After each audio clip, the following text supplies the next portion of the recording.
What secret will you take to the grave?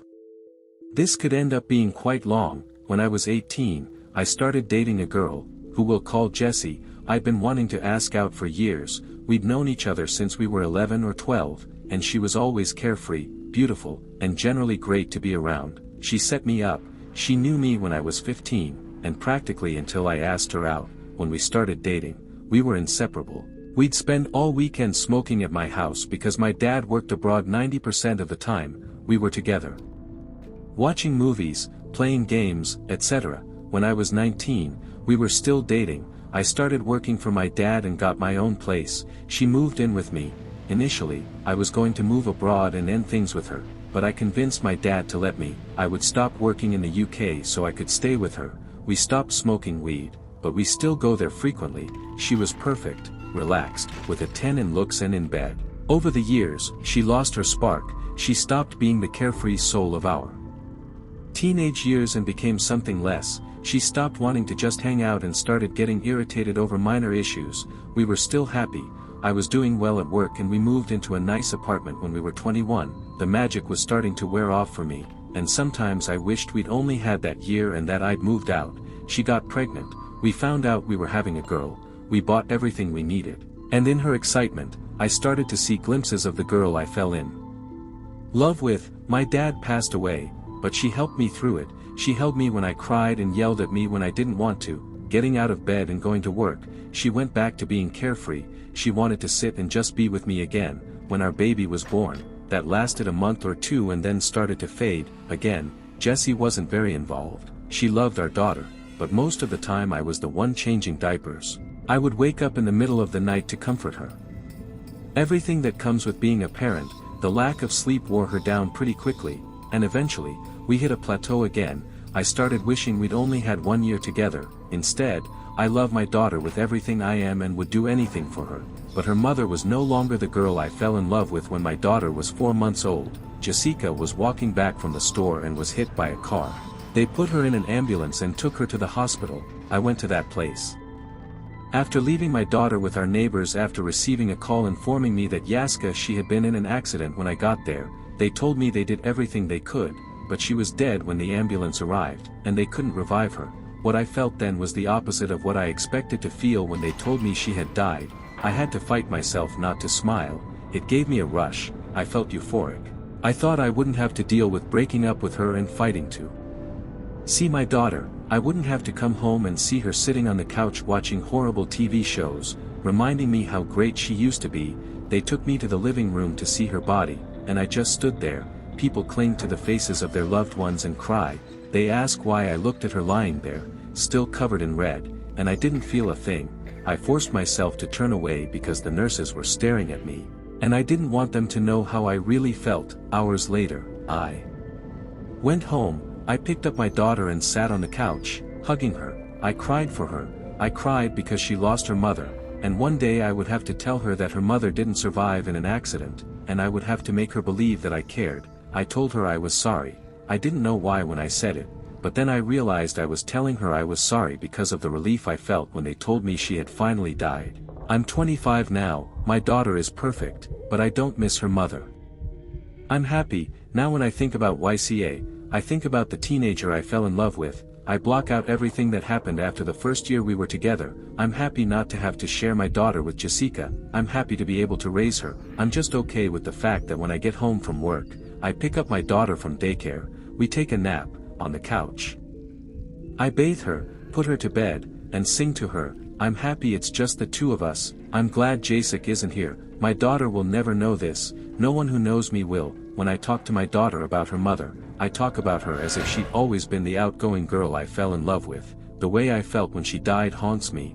I should have felt some kind of loss, but I felt happiness, and that hasn't changed. I'm glad she's not with me. Jessie never did anything wrong, which makes it so horrible for me to feel this way. I spent months trying to convince myself it was just a twisted form of grief, but here I am, years later. When I was about 12, I was at camp. I've always been a little shy, so camp was practically hell for me. We had a couple of hours of free time at the end of the day, and I was walking alone in the woods, right next to a big open field where everyone was throwing frisbees or whatever. I saw a huge wasp nest. In a tree, easily the size of a watermelon, if not bigger, so, I decided to throw a rock at it. The rock ended up going right through the nest and knocking it to the ground. Wasps were everywhere. I ran, and I didn't get a single sting, but all those kids at camp had a bad time. 2 of them had to go to the hospital to get checked out. I felt so horrible. I cried myself to sleep that night. No one ever knew what happened or that I had anything to do with it. I still feel bad about it. I'm almost 40 now. I doubt anyone will read this, but my mother-in-law was very close to a couple and their children, a boy and a girl, were like longtime family friends. They were a strange, open couple who had boyfriends and girlfriends while married. We'll call the wife Lori and the husband Dev. Well, one day my wife and I were eating pizza with Lori and her kids. At the time, the boy was 11 and the girl was 5. She was talking to us about how she keeps catching her son doing inappropriate and age-inappropriate things on his cell phone, and since he doesn't leave the girl's room at night, I was a little confused and intrigued by how nonchalant she was about it, so I was asking more questions. So we're talking more about it, and Lori says she caught him there at night and that he didn't have any clothes on. When I asked her what they did, when she saw that, she simply said that they grounded him for a week, but that he continues to do it. This whole conversation happened in front of the girl. Well, the girl, after listening, begins to give her own lurid details and that Lori allowed all of this. More than once, I really couldn't listen anymore. I smiled and went into another room where I stayed until they left. Immediately after they left, my wife and I talked about it with my mother-in-law and decided that we were going to report it to Child Protective Services, even though my mother-in-law told us not to. We called, and within 2 days, the girl was removed, and the court ordered that the children be separated at all times. Then, for a month or 2 while the investigation was conducted, it finally turned out that he was engaging in inappropriate acts with her, enough frequently that they were permanently separated. During this time, the parents decided to ignore the court order and take the children to Disneyland. In short, the son committed the same acts with the girl on the trip, and she told the Child Protective Services worker when the parents returned. They were arrested for child abuse. Lori took a plea deal and spent 9 months in jail. After going to trial, she lost and is in jail for 2 years in a work release program. The girl has been adopted by a good and loving family, and the son is in juvenile detention and is now a registered offender. No one knows it was us who called Protective Services. Everyone else thinks it was Lori's sister. They don't speak to each other anymore. I will never say this because I feel it destroys a family. But I know I did the right thing. A little context: I am 36 years old and have 2 beautiful children, one of whom is 8, and another 5-year-old. When I was 16, I got my first job at Chic Line. From every paycheck I earned, I invested $100. Then, I increased that amount to $250 when I got a better job. Now, I put in $1,250. Currently, I have around $700,000 invested. I will continue to do this until I stop working or die. Now, the reason: I grew up in a very poor household. At one point, we were almost evicted from our apartment. My father had drug problems, and my mother was quite depressed most of the time. We shared with another family, also quite poor. I never had anything I wanted and barely had what I needed. Therefore, I made a promise to myself and my future family that I would never let them go through this. Neither my wife nor my children know that. I have this money, we live a pretty nice lifestyle, and I manage all of my expenses, our finances, so my wife doesn't know about the missing $12,250 from each paycheck. I'm going to save this money until I die, and then give it equally to my children and my wife. At this rate, I'll probably have around $5 million or more when I die. It's not so much something I'll take to the grave, but something I might, since no one I tell believes me. I'm 185, that's over 90 kilograms, and I look like an intimidating man. My current love interest recently told me that she'd been interested for years, but that I intimidated her. I guess I shouldn't be surprised that no one believes me when I tell them that my parents abused me at home. My father was almost always in the hospital, and my mother worked her butt off to skip that didn't ask them to beat me up when they were drunk. Moving on to high school, I was sent to boarding school, and God was happy I didn't have to go back. I spent my holidays with friends or with my legal guardians, who were family friends. My father eventually died, may his tortured soul rest, and my mother eventually calmed down, but she didn't stop drinking, and when she came home, her chest was much bigger, wide like that. I guess it was a lot more intimidating. Physically, I tried to tell people that home and my tutors about it, but no one believed me. They said I was making it up and that I should be grateful for the opportunities one had thanks to my parents' hard work and sacrifices. And yes, I was happy to no longer be in that damn house. After one of my tutors laughed at my accusations in an incredibly humiliating and contemptuous manner, I simply stopped trying and buried it inside. Now, a decade later, I'm still bitter as hell and reduced to telling an anonymous legion of people on the internet just to get it off my chest. On the off chance that someone believes me, the only satisfaction I had was when my tutor, having had a few too many drinks, mentioned my accusations after my mother died and my tutors split up. He kept saying he would never believe that about his friend, and I replied, yes, I would never believe something so terrible from someone I care about. Even if someone else I care about tells me how to cheat on your spouse for 20 years straight. Her face went pale and she disappeared, looking sick. She came back 10 minutes later, perfectly fine, fake and even more drunk. I doubt she even remembers. I'm using Thor, sitting at Starbucks, so I guess it's safe to get this off my chest. I killed a man. I was 24 and on one of my first business trips alone in an unfamiliar city. My boss had meetings and a dinner with a client in another city that day and wasn't flying out until the next morning, so I had to entertain myself that night.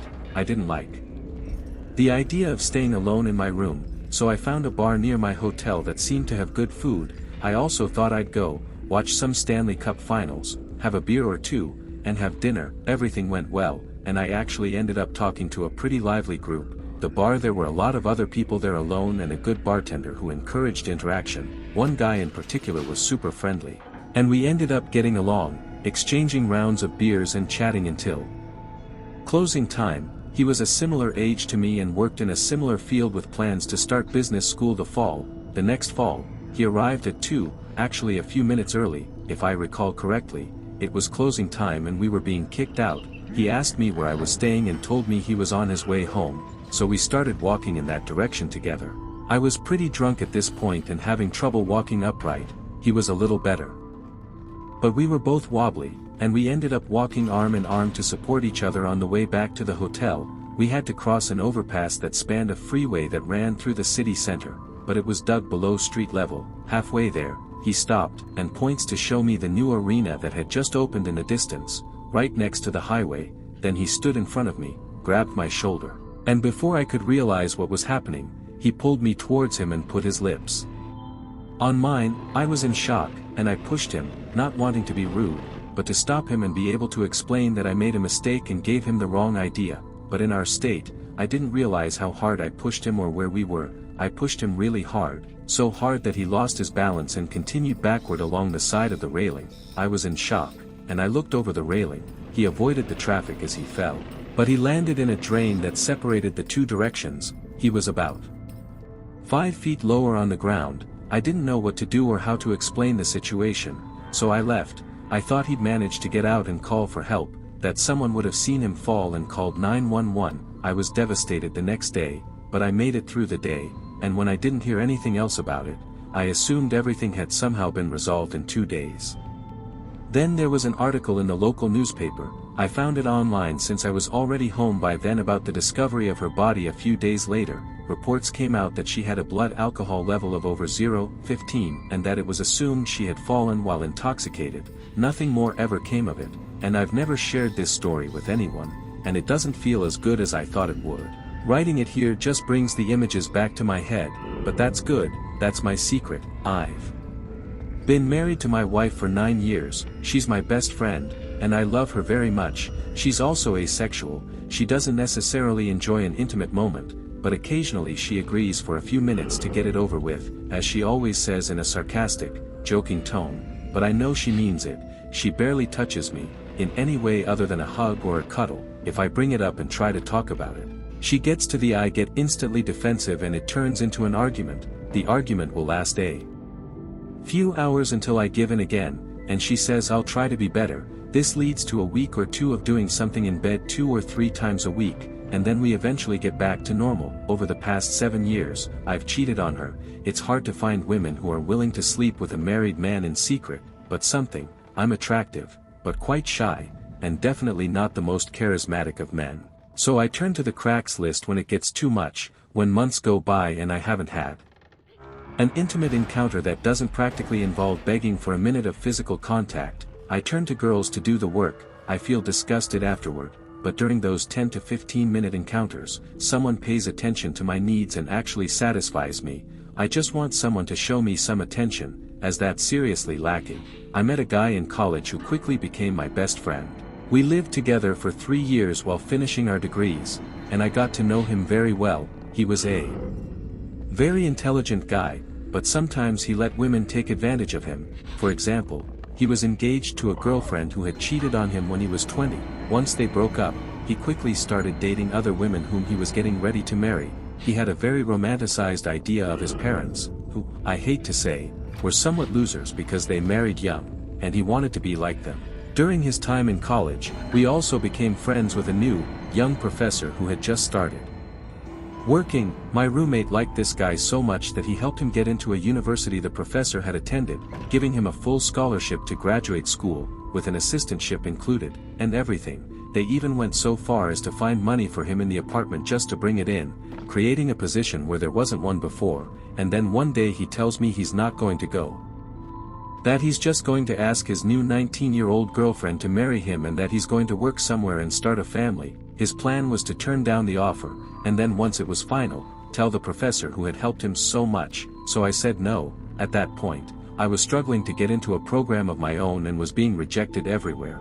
We both came from very poor backgrounds and would have a hard time going anywhere without an offer like that, not to mention that if he turned down an offer like that, our professor friend would never be able to advocate for anyone else. So I went to this professor behind his back, told him about his plan to drop out of graduate school, and begged him to talk to him, but of course, not to tell him about my involvement. The guy was stunned and offered to set him straight. I got home class the next day and told me a long story about how he talked to our teacher friend and how he really decided to go and ended up going and being really successful. I ended up going home and living with my mom for a year. However, now I'm in a great program of my own. So I guess the point here is that I didn't want to see him waste such a wonderful opportunity with a teenage girlfriend. He ended up proposing to her and they broke up a few months later. To no surprise, I feel like if I ever told him, it would devalue his accomplishments. And so I just smile every time I see him doing well. I was around 7 years old,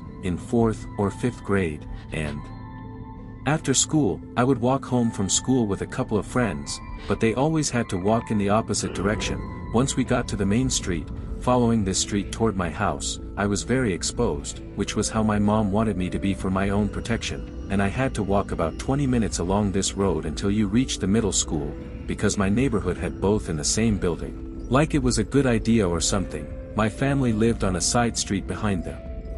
School, and the best way to get there from the main road was to walk through the middle school parking lot until we were behind it, follow the paths to the soccer field, then take a set of stairs down to that road. When I was younger, my grandfather used to drive me to where my mom worked from another elementary school that was on the opposite side of the middle school building and further down this main road. So, my neighborhood had 2 elementary schools, and they would occasionally move students between them each year. So, after 3rd grade, I was transferred from the one near my mom's work to this one that was farther away. I thought this was great because it meant I was old enough to walk home on my own. However, the excitement of this turned into fear, anxiety, and in me, the little boy begging for my mom to pick me up from at school. She was too busy trying to run her business to support me, my sister, and our disabled father. There were high school students who were literally hiding along this road in different places, waiting for me. They would come up behind me, pick me up by my backpack, and throw me down. They had taken my lunch money again and again. They sent me home with black eyes. The most my parents could do was take the matter to the school, but they couldn't do anything because I didn't know who these kids were. Needless to say, this continued for most of the school year. I tried to find other ways to get home, but in my neighborhood, this was almost impossible because of the hills, and my house was located in a valley opposite a lot of woods and a creek. I tried to run away from them. I tried running to nearby houses and banging on doors, yelling for help, but each time I was caught and beaten. They called me names, tore my clothes, etc. I asked my dad many times to help me, to tell me what to do, and he always told me to try to defend myself. He was a former Marine, and from his permanent wheelchair, he showed me, as best he could, how to throw a punch or where to kick stones to help me escape because he knew I was outnumbered and taking advantage of me. I tried to hide my lunch money in different places to try to keep it, but they always ended up finding it. One day, I worked up my courage and tried to prepare myself to face the situation. I arrived in front of a local church when I saw them approaching and hid behind the big church sign. They passed by, and I slipped away down the street.